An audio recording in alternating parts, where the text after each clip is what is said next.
बिस्मिल्लाहिर्रहमानिर्रहीम। जियो न्यूज़ के इस्लामाबाद स्टूडियो से आप देख रहे हैं कैपिटल टॉक और मैं हूं मुनीब फारूक। इमरान खान साहब कहीं नहीं जा रहे। मियां नवाज शरीफ साहब क्या पाकिस्तान आ रहे हैं या नहीं आ रहे, इस पर सवाल मौजूद है। राना शमीम साहब का जो एफिडेविट है वो ज़ेर बहस है एक दफ़ा फिर।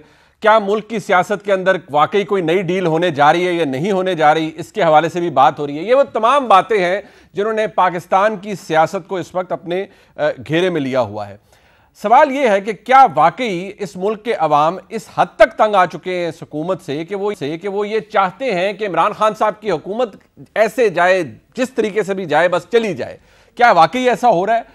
और क्या मियां नवाज शरीफ साहब, जिस तरह बकौल अयाज सादिक साहब ने, उन्होंने कहा कि कुछ बहुत बड़ा होने वाला है और मियां साहब आने वाले हैं, क्या मियां साहब सिर्फ इस बेसिस पर आने वाले हैं कि मुल्क के अवाम बिल्कुल तंग आ गए हैं महंगाई से और बस वो आएंगे और टॉर्च बेरर बनेंगे और लीड करेंगे एक बहुत बड़ी रेवोल्यूशन को और हुकूमत फारग हो जाएगी? या इस मुल्क की जो सियासी हिस्ट्री है बदकिस्मती के साथ वो बड़ी चेकर्ड रही है, उसके ऊपर बहुत से सवालात भी मौजूद हैं। जिस डील का जिक्र किया जाता है, जिसे इतनी बुरे तरीके से एड्रेस किया जाता है, बदकिस्मती से हमारे मुल्क की सियासत में उस तरह की डीलों का अमल दखल रहा है। बहुत सारी चीज़ें स्टिचअप हुई हैं पाकिस्तान में। जो लोग साहिब इक़्तिदार रहे उन्होंने अपने लिए भी की, अपने आप को रिलीव करने के लिए भी की, आने वाली हुकूमतों ने भी की, और जो हुकूमतें मौजूद थी उन्होंने खुद को सस्टेन करने के लिए भी बहुत कुछ दाव पर लगाया। आज की सियासत इन्हीं तमाम इशूज़ के गिर्द घूम रही है। बगैर कोई वक्त ज़ाया किए अपने मेहमानों का तारुफ करवाते हैं। अली नवाज अमान साहब, मुआविन पाकिस्तान, हमारे साथ मौजूद हैं। अली भाई बहुत शुक्रिया आपका। जनाब अताउल्लाह तारड़ साहब, डिप्टी सेक्रेटरी जनरल हैं पाकिस्तान मुस्लिम लीग नून के, आज इस्लामाबाद में हमारे साथ मौजूद हैं। तारड़ साहब बहुत शुक्रिया। सेनेटर मौला बख्श चांडियो साहब हमारे लिए बहुत मोहतरम है, पाकिस्तान पीपल्स पार्टी के मरकज़ी रहनुमा, बहुत शुक्रिया जनाब चांडियो साहब, आपने वक्त दिया। शहीद मोहतरबा मेर नज़ीर भुट्टो साहिबा की आज 14वीं बरसी, अल्लाह ताला गरीक रहमत करें। एक बहुत आला पैमाने की और वर्ल्ड क्लास लीडर थी। अल्लाह ताला उनको करोड़ करोड़ जन्नत नसीब फरमाए। यकीनी तौर पर पाकिस्तान का ओवरऑल बहुत बड़ा लॉस था और इतनी बड़ी शख्सियत थी कि आज भी उनके बारे में लिखा जाता है। उनकी जो पर्सनैलिटी है उसके बहुत से फेसेट्स थे, उनको एक्सप्लोर किया जाता है। हमारे मुल्क की सियासत के अंदर क्या हो रहा है ये एक इंडिपेंडेंट चीज़ है, ये मौजूद है अभी भी। अली नवाज अमान साहब, बात ये है कि पता नहीं क्यों ये तासुर विद एवरी पासिंग डे जन्म ले रहा है कि बस हुकूमत जब ये कह रही है कि जी हमारे से बिल्कुल हाथ नहीं उठा और ना इमरान खान साहब कहीं जा रहे हैं, तो इसका मतलब ये है कि जब हुकूमत ये कहने पर मजबूर हो जाए, यानी कि आपके वफाकी वजीर, तो इसका मतलब होता है कि ऑल इज़ नॉट वेल। तो क्या ऑल इज़ नॉट वेल?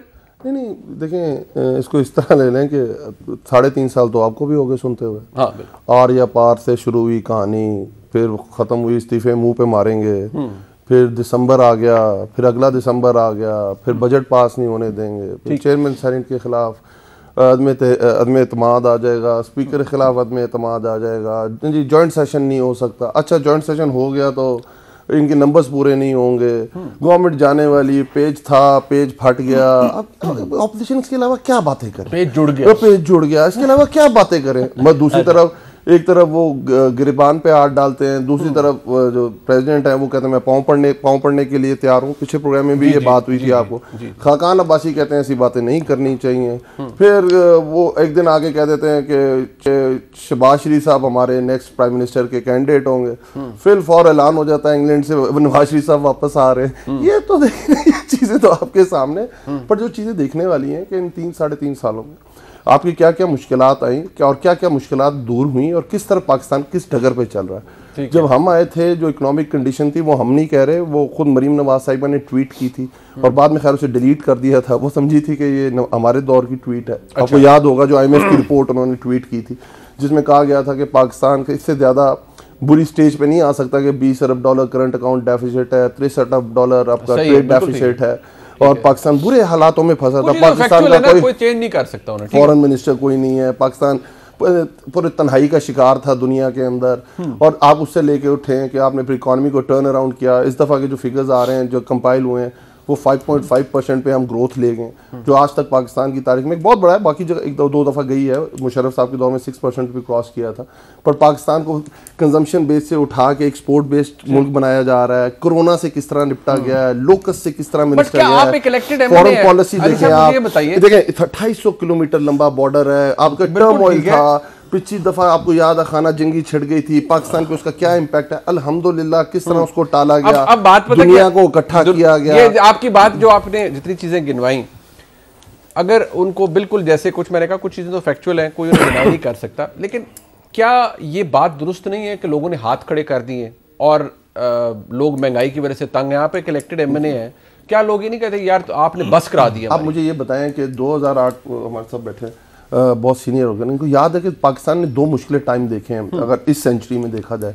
एक 2008 का फाइनेंशियल क्रंच आया था पूरी दुनिया के अंदर, आ गया था। ठीक है, और आपने देखा होगा 25% आपकी महंगाई चली गई थी। वो इनका कसूर नहीं था, फाइनेंशियल क्रंच है। पीपल्स पार्टी की 25% इन्फ्लेशन, 25% चली गई थी महंगाई। अब दुनिया 40 साल बाद वो ये कह रही है कि दुनिया में 40 साल बाद दुनिया की सबसे ज्यादा महंगाई है। ठीक है। अमेरिका के 7% वो कह रहे हैं हमारी इन्फ्लेशन रेट चली गई है। जर्मनी कह रहा है कि 28 साल बाद सबसे ज्यादा हमारे महंगाई हो गई है। इंग्लैंड के फिगर्स आपके सामने कल इंडिया की सबसे बुरी करेंसी डिक्लेयर हुई है इस रीजन के अंदर, जिस तरह वो डिवैल्यू हुई है डॉलर के अगेंस्ट। मैं ये कह रहा हूँ कि दुनिया मेरी बात सुने ना, मैं ये कह रहा हूँ कि बिल्कुल ठीक बात है यार, लोग तंग है और सबसे ज्यादा कौन तंग है?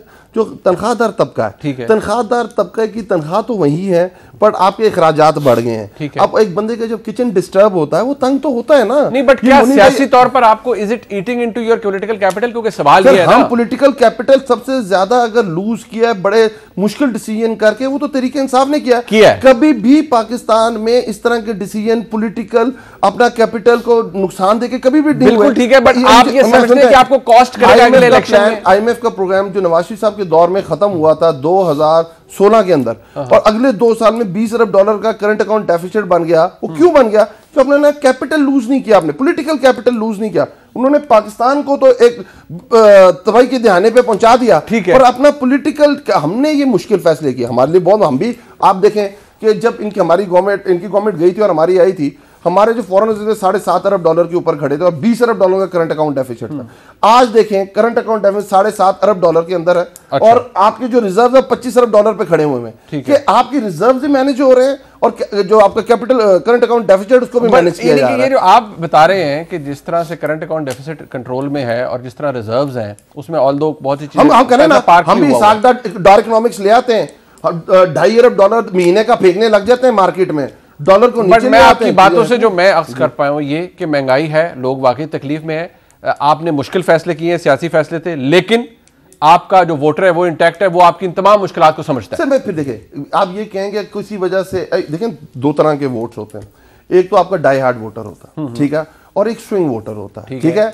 स्विंग वोटर स्विंग उधर तो नहीं हो रहा। नहीं सर, वो ना अगर रिटेलिएशन जो है तो अन्य वजह तो नहीं हो रहेगा। अच्छा। रिटेलिएशन में अगर कहते हैं महंगाई मुझे तंग तो कर रही है ना, मैं आके बंद कर लूं और मैं इधर आके कहूंगा महंगाई नहीं हुई और लोग से तंग नहीं हुए, बट समझाने की आप देखें पाकिस्तान अगर इस खित्ते के ऊपर है, उसको आप अलग बिहेव तो नहीं करा सकते, आप उसको पूरी दुनिया के साथ ही लेके चलेंगे, बट क्या उसके ऊपर जो मेजर्स हो रहे हैं वो ठीक हो रहे हैं? अच्छा, ये तो एक इकोनॉमिक साइड आपने बता दी ना, साथ दूसरा जरा उसको ये भी बता दें कि जो वफाकी वज़ीर दाखिला जनाब शेख रशीद साहब ने कहा कि कोई हाथ नहीं उठा और इमरान खान साहब मौजूद हैं, ये बात कहने की उन्हें ज़रूरत पता नहीं क्यों पेश आई है, लेकिन क्या ये बात दुरुस्त है कि ऐसी कोई इंप्रेशन नहीं, कोई हाथ उठा नहीं है? फिर वही हाथ देखें, हमने 24 साल या ना मेहनत करके आए, हमने 24 साल जोरे बाजू के ऊपर आए। हमारी तो ये कभी नहीं हुआ साहब नोट अब ये देखें, हमारी दफा तो कोई नहीं हुआ कि हमें जनरल जिलानी साहब ने हैंड पिक किया हो, हमें अयूब खान ने हैंड पिक किया हो, उसके बाद हमारी गवर्नमेंट टूटी हो और उसे दोबारा हमें इसहाक जो खान साहब है उसके साथ मिलकर हमने दूसरी गवर्नमेंट टॉपल कराई हो, फारूक लगारी साहब के साथ मिलकर टॉपल कराई हो। तो रेलेवेंट ही नहीं है बिल्कुल। तो हम फिर आप अपने वज़ीर दाखिला को कहें खबरदार ऐसी बातें करें, ये आपके खामखा गवर्नमेंट है जोरे बाजू पर खड़ी है, खामखा। मैं ये कहता हूं, मैं इसको इस तरह लेता हूं, मैं कहूं शेख रशीद साहब इनकी बातों में कान मत धरा करें, इनके सवालों पे कान मत धरा करें। अगर कोई आपको लीक आती है जिसमें कहा जाता है तो सही सुने, मैं ये तो कह रहा हूं, सुने, अगर आपसे कोई सवाल करे कि आखिरी जो वीडियो लीक हुई है मरियम की, जिसमें जियो के और दुनिया के जो ओनर्स हैं उनको कहा गया कि देखा मैंने कितनी अच्छी मीडिया मैनेजमेंट की और किस तरह मीडिया ने मेरे साथ मिलकर इमरान खान को धोया है, तो आप इस चीज़ों को बस अनसुना कर दिया। ठीक हो गया, चले आपने बोल लिया, ठीक। अरे तारड़ साहब अपने ये बता दीजिए, आप ये बार बार इंप्रेशन क्यों दे रहे हैं कि अपने जोरे बाजू पर मौजूद हैं जनाब अली नवाज अवान साहब और उनकी हुकूमत? यार सादिक साहब आते हैं, कहते हैं इनको बहुत बड़ा सरप्राइज मिलने वाला। क्या सरप्राइज देंगे आपको? वोटर उनका इंटैक्ट है, उसको कोई तकलीफ नहीं है जी, महंगाई हो भी रही है लेकिन वो लॉयल वोटर इनके साथ।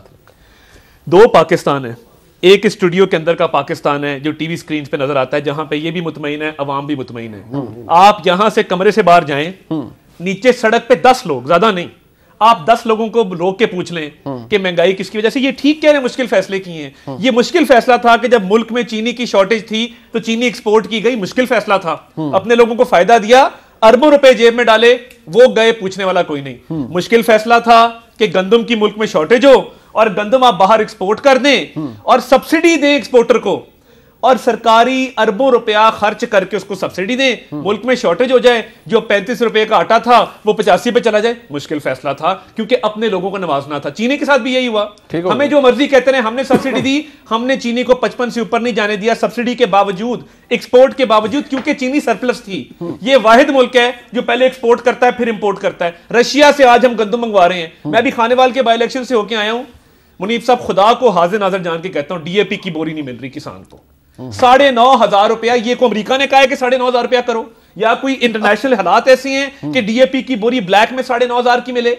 यूरिया नहीं मिल रहा, यूरिया 2500 मिल रहा है, और वो भी जिसके कोई कॉन्टैक्ट्स हैं उनको मिल रहा है, क्योंकि माफिया छाए हुए हैं। ये मुश्किल फैसले हैं क्योंकि आपने एक डमी पंजाब में बैठाया जिसका नाम बुजदार है, जिसको अलिफ बे पे नहीं पता मैनेजमेंट की। आपका फेवरेट टॉपिक है बुजदार साहब? नहीं, फेवरेट नहीं है। आपने 12 करोड़ आबादी के सूबे पे एक डमी बिठा दिया क्योंकि उसका नाम एम से शुरू होता है, उस पे नहीं जाते, छोड़ दे इस बात को। मगर ये जो फैक्ट्स एंड फिगर्स का खिलवाड़ कर रहे हैं, इनका जुलाई से नवंबर का करंट अकाउंट डेफिसिट $7.5 अरब है। ये चंद महीनों का, जुलाई से नवंबर का। ये हमारी पूरी दास्तान जो सुना रहे हैं, ये जो 5.5 की ग्रोथ है, ये इस सदी का सबसे बड़ा झूठ है। अच्छा। 5 सर आप खुद देखिए, इकोनॉमिक्स है आपका, अगर करंट अकाउंट डेफिसिट $7 अरब पे, इंपोर्ट्स बढ़ रही हैं, एक्सपोर्ट्स नीचे जा रही हैं, तो आपकी ग्रोथ 5.5 पे कैसे हो सकती है? अच्छा। और दूसरी बात, हम छोड़ के गए थे ग्रोथ 5.8 पे, इन्फ्लेशन थी 4% के ऊपर, 11% इन्फ्लेशन है, रूरल एरियाज में 15% इन्फ्लेशन है, क्योंकि इन्होंने माफियाज को कंट्रोल करने में नाकाम रहे हैं। सबसे खुश कौन है? खरीदार तंग है, आम आवाम तंग है, मिल मालिक जरूर खुश है, उसकी चीजें उसको मुंह मांगी कीमत पे वो बेच रहा है, क्योंकि इनके ताने बाने तमाम ऐसे माफिया से मिलते हैं जिन्होंने पाकिस्तान में महंगाई की है। देखिए, ये मुश्किल फैसले हमें ना सुनाए, पर कैपिटा इनकम क्यों नहीं बढ़ी?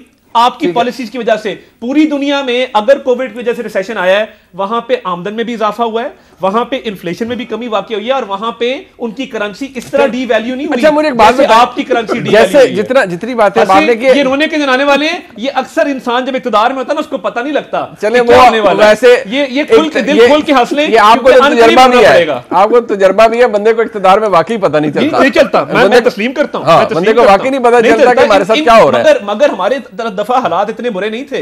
इनकी दफा जो हालात हैं, जो खिलाड़ी बल्ला लेके अगली दफा निकले, हेलमेट घर ना भूले, ये मेरी बात। चले वो हेलमेट आप अपनी कैंपेन के अंदर जरूर उसका इस्तेमाल कीजिएगा, पता नहीं जरूरत किसको पड़ती है, लेकिन बात ये है कि आपने तमाम बातें करी, बड़ी अच्छे दलाइल आपने दिए। आप इसके ऊपर अपनी सियासी कैंपेन करें, आप इमरान खान साहब की हुकूमत को चैलेंज करें। ये डीलों की बातें और ये सब मुझे एक बात बताएं, ये कहते हैं नहीं, आप फवाद साहब कहते हैं जो लोग वतन वापसी के लिए डीलों का इंतजार करें वो सियासत में हमेशा बोने होते हैं। डील किससे हो रही है? डील इनके इलेक्टेड एमएनएस एमपीएस से हो रही है, जो अगली दफा इनका पॉलिटिकल भार उठाने को तैयार नहीं है। अच्छा, इस दफा भी जब ज्वाइंट सेशन हुआ, 18 से 20 लोग जिन्होंने पिछली दफा भी गिलानी साहब को वोट दे के उनको सेनेटर मुंतखब कराया था इसी इस्लामाबाद शहर में, वो कहते हैं भाईजान अगली बारी ये पीटीआई की टिकट हुई, घरों 10,000 का खसारा लेके निकलांगे। वो किस तरह कवर होगा? वो कहते हैं जी पहली चॉइस नून लीग है, और उसके बाद टीएलपी भी कुछ लोग तैयार हैं जो आजाद नहीं खड़ोना चाहते, वो कहते हैं कि हम टीएलपी की टिकट लेंगे। मुनीब साहब, आपका पंजाब से ताल्लुक है, सेंट्रल पंजाब की आप पॉलिटिक्स को समझते हैं। मैं उंगलियों पे क्या, मैं आपको पूरी फहरिस्त गिना सकता हूं इनके लोग जो अगली दफा कहते हैं कि जी अभी तो हम बैठे हैं। क्या आप पॉलिश लेकर खड़े हैं और कोई बूट आगे नहीं कर रहा? ये फवाद चौधरी साहब ने कहा, मैं नहीं कहा। फवाद चौधरी साहब यहाँ मौजूद नहीं है।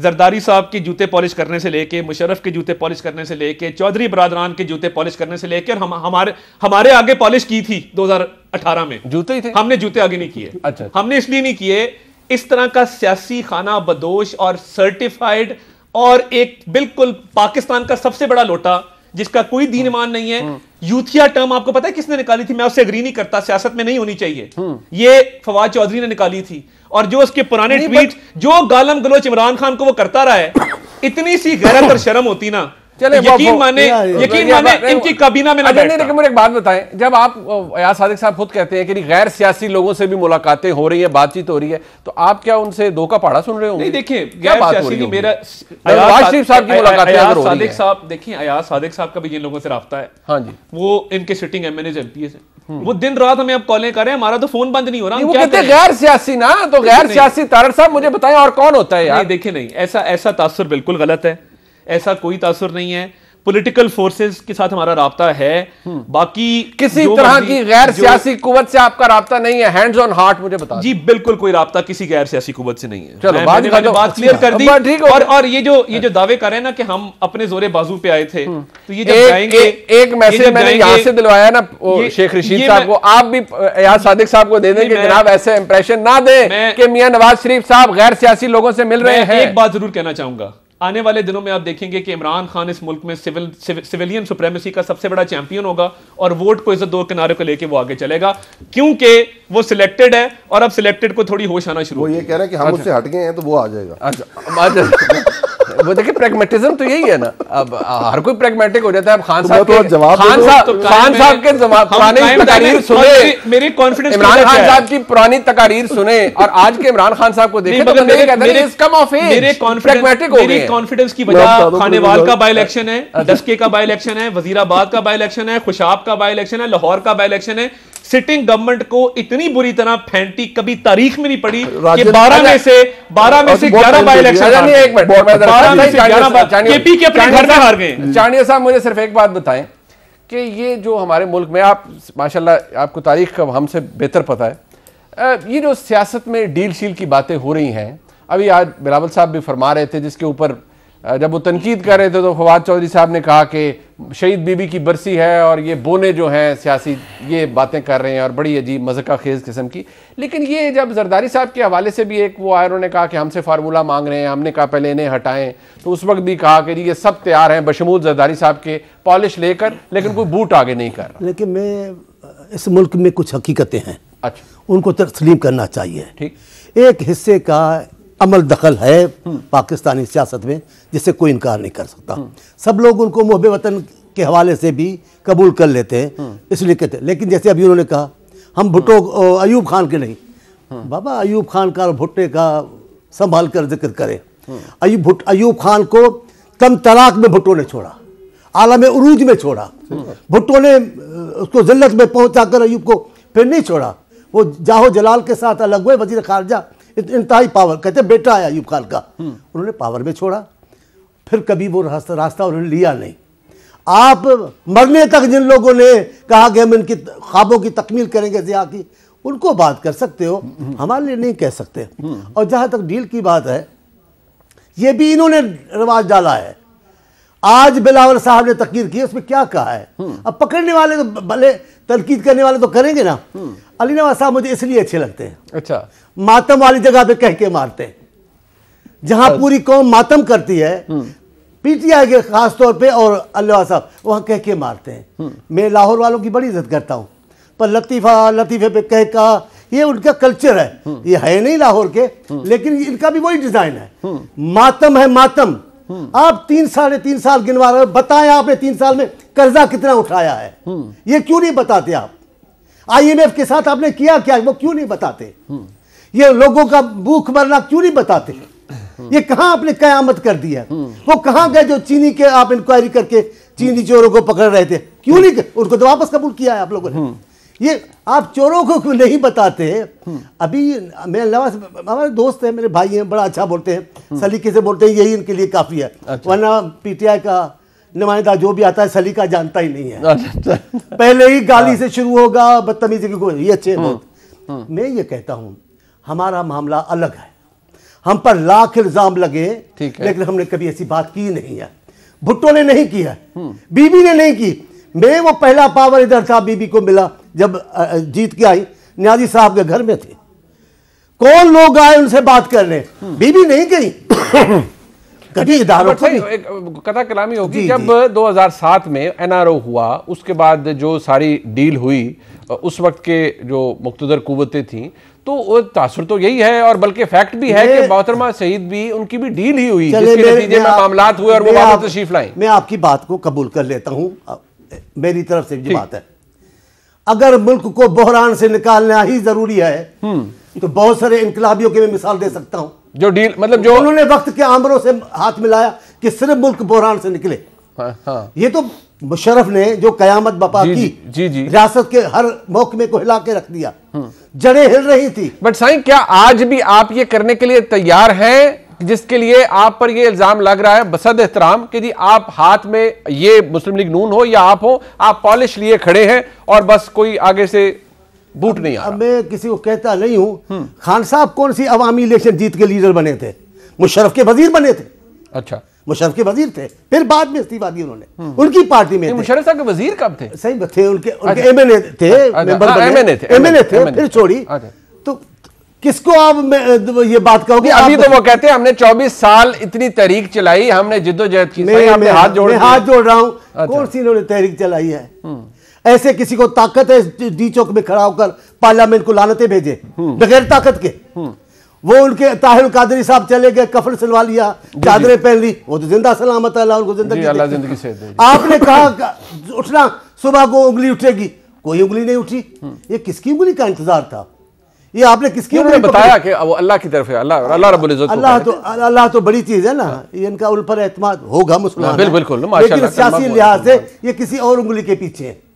शेख रशीद मुझे बहुत अच्छे लगते हैं। अच्छा, बड़े अच्छे, मेरे तो मेहरबान है, ठीक। नाम भी लेते हैं मेरा, मैं मौला बख्श मेरा दोस्त है, मैं उनका शुक्रगुजार हूँ।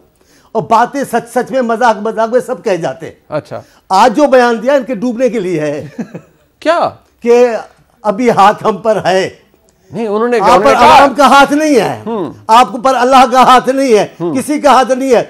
जिस हाथ ने आपको हुकूमत दिलवाई है, वो कहते हैं अवाम ने दिलवाई है। साईं, ये ज्यादती ना करें। अभी आप छोड़े मजाक, अभी आप मजाक के मूड में आप चाहते हैं फिर वोट। साईं, डिबेट होने 2 करोड़ वोट मिला है उन्हें। साईं, वो वोट तो मिला है ना, ये तो डिनाई नहीं कर सकते यार।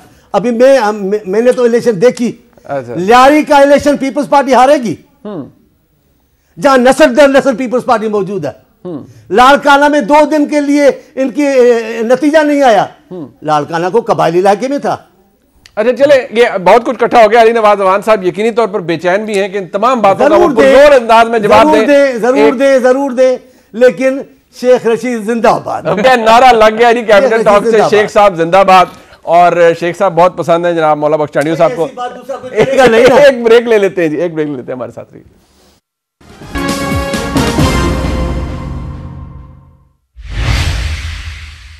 एक दफ़ा फिर आपको खुशामदीद कहते हैं। अली नवाज अवान साहब, देखिए, सियासी हकीकतें अपनी जगह, लेकिन आपके वफाकी वज़ीर जनाब शेख रशीद साहब ने जो बातें कही हैं, वो मौला बख्श चांडियो साहब कहते हैं कि ये बस तकरीबन डूब मरने का मकाम होता है हुकूमत के लिए, कि हुकूमत के वज़रा आकर खुद ये बातें कहना शुरू कर। चांडियो साहब हमारे बड़े हैं और हमेशा इज्जत के काबिल हैं और बड़े सीनियर हैं, बड़ी अच्छी बात करते हैं हमेशा। बट इनकी पार्टी में भी कुछ लोग हैं, देखें ना, आज बेचारे वहाब साहब चले गए अदालत, और अदालत ने क्या किया? उन्होंने कहा मतलब अदालत में बात करने की तमीज़ नहीं है, यहाँ आके बदतमीज़ी करते हैं। इनकी पार्टी में भी बहुत सारे लोग हैं, उनको भी मेरा मातम होना चाहिए था। सिंध में अंदर मच्छर होना, 14 साल हो गए, और 14 साल में आपके नाले फेडरल गवर्नमेंट आके साफ करती है। 14 साल में ग्रीन लाइन आपको फेडरल हुकूमत देती है। 14 साल हो गए आपको कराची को पानी का जो मंसूबा है वो फेडरल गवर्नमेंट देती है। 14 साल हो गए कि आपके जो हल हैं, आपके जो मसाइल हैं, वो आपको फेडरल गवर्नमेंट आके देती हैं। एक मोटरवे आप सिंध के अंदर नहीं बना सके, एक कम्युनिकेशन सिस्टम आप सिंध को नहीं दे सके, 20 अरब रुपए के आप बारदाना का चोरी, आप नहीं कह रहे, ऑडिटर जनरल सिंध कह रहा है कि आप 20 अरब रुपए की आपने गंदम चोरी कर ली है, और उसका सबूत ये कि वो प्ली बार्गन्स करके वापस आए, और वही अमल दोबारा हो रहा है। मुराद अली शाह साहब हमारे बड़े हैं, बहुत जबरदस्त है, बड़े सॉफ्ट स्पोकन है। वो तो मतलब जमहूरियत तो कहते हैं, बट वो जो अपोजिशन उसको कहते हैं तुम तो मिनॉरिटी हो, और अगर ये ना बताना कि हमें कुछ और सोचना पड़ जाए, जो उनके बड़ों ने ये काम नहीं किया। बिल्कुल सही बात है, अयूब खान के साथ बड़े बात ये हो रही थी, हम 24 साल हमने अपोजिशन में गुजारे हैं, और कुछ जमातें पैदा ही गवर्नमेंट की गोद में होती हैं। अच्छा। और अगर ये कंटिन्यूटी देखी जाए तो मोहतरमा तो हम उनको बहुत बड़ा लीडर मानते हैं, उन्होंने पूरी स्ट्रगल की है, मोहतरमा ने जेलें भुगती हैं, अपनी जवानी अपनी उन्होंने इस पार्टी को देखिए क्या फार्मूले बनाने के लिए भी फिर चाड़ियों साहब की जमात से कहा जा रहा है ना, ये भी रियलिटी है ना। फार्मूला बता देता हूँ ना, आपने तो इधर 2007 का एनआरओ की बात कर रहे हैं, 1986 में बीबी वापस आती हैं इजराइल से, 1988 में गवर्नमेंट बनती है, उसमें 2 जो मिनिस्टर्स आते हैं वो किसके कहने पे आते हैं, साहबजादा याकूब और जो फाइनेंस मिनिस्टर थे वो किसके कहने पे थे, क्या डील थी या वैसे ही हैंड पिक्ड थे और याद आया ख्वाब में रात को कि हमें इन लोगों को लेना है। तो आप तो एनआरओ करते रहते हैं ना, तो आप हमेशा जब एक बंदा चोर हो तो हर कोई चोर नजर आता है, पर मेरे लिए इज्जत के काबिल है। आपकी बातों में चाड़ियों साहब बात रहे हैं। मैं कह रहा हूँ मातम का कहना, मैं तो ये कह रहा हूँ मसीहे पढ़ने चाहिए, पर खैर व्हाटएवर जो सिंध के हशर किया हुआ उन्होंने, पर क्योंकि मेरे बड़े हैं अभी मैं तो ये कुछ कह नहीं सकता सर, मैं कुछ कह सकता हूँ, आप बताइए। मैं कुछ कह सकता हूँ। अब मैं थोड़ी सी आपने वैसे मुराद अली शाह साहब का जिक्र किया, देखिए ऐसे बयानात वाकई किसी को बहुत सोच समझ के देने नहीं, मैं तो ये कहते नहीं, परहेज खट्टर साहब ने भी दे दिया था, आप जानबूझ के आप बहुत शरारती आदमी, आप ये कह रहे हैं कि अब मैं आपको कह दूंगा कि मीडिया भौंकता है, मैं कह लूं कितनी, मैं नहीं कह रहा, बदतमीजी है, आप उसके बाद कौन कंडोन कर सकते हैं? कौन कह रही है? पार्टी का हेड कह रहा है, हमारे वर्कर्स को कह रहे हैं ये बंदा ठीक नहीं बोलता, ये लड़ाई हमने मजम्मत की थी, यहाँ से कहा चलाया सब कुछ कहा। मेरे चांडियो साहब मेरे बड़े वो कहते हैं कि इनको तमीज नहीं है, वो ये कहते हैं इनको मौजूद आपकी तमीज है। मैं तो ये कह रहा था, मुझे तो ये सारा वक्त तो जाया करेंगे। अच्छा आगे चलते हैं, आगे छोड़ो, मेरी बात मैं बता रहा हूँ क्योंकि थोड़ी भाई तारड़ भाई ने भी थोड़ी सी बातें की, थोड़ी अब वो कह रहे हैं जो पूरी दुनिया है ना, पूरी जो दुनिया है वो इस कमरे के अंदर है, और वो दुनिया की आंखें भी बंद है, कान भी बंद है, उनकी मेमोरी भी 3.5 साल की है, उससे पीछे उनकी मेमोरी नहीं है। कहते वो हमारे दौर में खुद कहते हैं कि करंट अकाउंट डेफिसिट $7.5 अरब पे चला गया, तो 5.5% पे ग्रोथ कैसे जा सकती है? मान गया जिनकी जो इकोनॉमिक्स है, डॉर इकोनॉमिक्स मान गया, जब $20 अरब करंट अकाउंट डेफिसिट, तो 5.4 पे ग्रोथ कैसे आ गई? कैसे आ गई? अगर $7.5 अरब पे 5.5 गलत है, कैसे हो सकती तो $20 अरब पे कैसे हो सकती है? पर क्योंकि इस कमरे के अंदर पूरी दुनिया है और हमारा जो झूठ है, जो हमने क्या देना है, इससे मैं आपको बताऊं, लोगों को कोई गर्ज नहीं है, आटा चीनी चावल सवाल जवाब देगा मुझे। फिर कहते हैं जिस मुल्क में इंपोर्ट ज्यादा हो रही हो, एक्सपोर्ट्स कम हो रही है, कब होता था? ये तो मुफ्ता इस्माइल की असेंबली में स्पीच सुना है, वो कहता है कि पाकिस्तान का तो टाइटैनिक बना दिया है डार इकोनॉमिक्स में, और उसके अंदर छेद है, वो तो किसी वक्त भी डूब सकता है। पाकिस्तान का पर मंथ $2.5 अरब डिप्लीट हो रहा है रिजर्व में से, और क्यों हो रहा है? कि आपकी इंपोर्ट ज्यादा हो गई है। ठीक है, अच्छा मुझे एक बात बताएं, डिप्लीट क्यों हो रहा है? कि आपकी एक्सपोर्ट पीपल्स पार्टी के दौर से मैं आपको एक बात बता दूं, आगे चलते हैं सर। मेरी यार सुन लेना, सर अभी तो एग्रीकल्चर में हम इकोनॉमिक नहीं करना ना, तो और भी बड़े इश्यूज हैं, चले जाते हैं। अब चले नवाज साहब बोलते हैं, हम चले जाते हैं।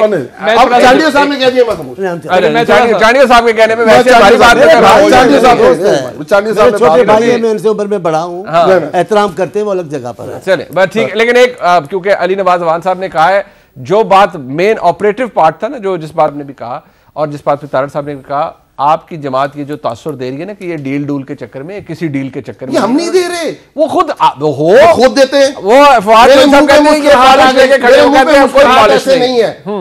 मैं शहबाज शरीफ कहता है मुझे पाँव भी पकड़ने पड़े तो मैं पाँव पकड़ूंगा, वो अपने भाई का कह रहे हैं, वो भाई का नहीं कह रहे थे, बिल्कुल भाई का कह रहे हैं। और खाकान अब्बासी ने फिर क्यों कहा था कि ऐसा नहीं कहना चाहिए, बयान नहीं देना चाहिए? ठीक है, वो ये कह रहे हैं भाई के पाँव ना पड़ा करो। आप देखिए तो ये क्यों कहते हैं कि आज अब हमारी सेहत ठीक हो गई हुई है, अब हम वापस आ रहे हैं, फिर एक बयान दे देता है कि नहीं अभी डॉक्टरों के कहने के मुताबिक हम आएंगे। मुस्लिम लीग नून में वापसी मियां नवाज शरीफ साहब की कैसी होगी, चांडियो साहब की बात करेंगे एक ब्रेक के बाद। जी मियां साहब वापस आ रहे हैं या नहीं आ रहे, ये भी एक सवाल हमने शुरू में रेज किया था, उसका जवाब भी ले लेते हैं। डॉक्टर ने इजाजत देनी है या पार्टी ने, ये एक सवाल है अपनी जगह। डील हो रही है नहीं हो रही, वो आपने सुन लिया। एक ब्रेक के बाद मजीद बात पास आ रही है।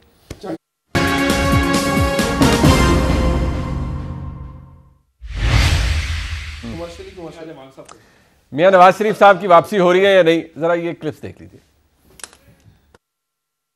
मियां नवाज शरीफ साहब की वापसी उनके मुआलजीन की इजाजत से मशरूत है। मियां नवाज शरीफ साहब को वतन तो उन्होंने जरूर आना है, पर वो तभी आएंगे जब उनकी जमात उनको दरखास्त करेगी, और PMLN ये समझती है कि मियां साहब को अभी जहां है वहीं रहना चाहिए।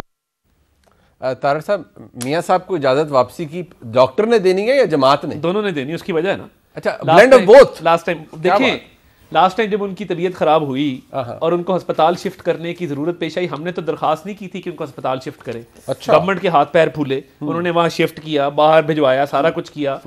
तो देखें, ये उनके जाती मौलजीन और पार्टी की मुशावरत से होगा। क्यों?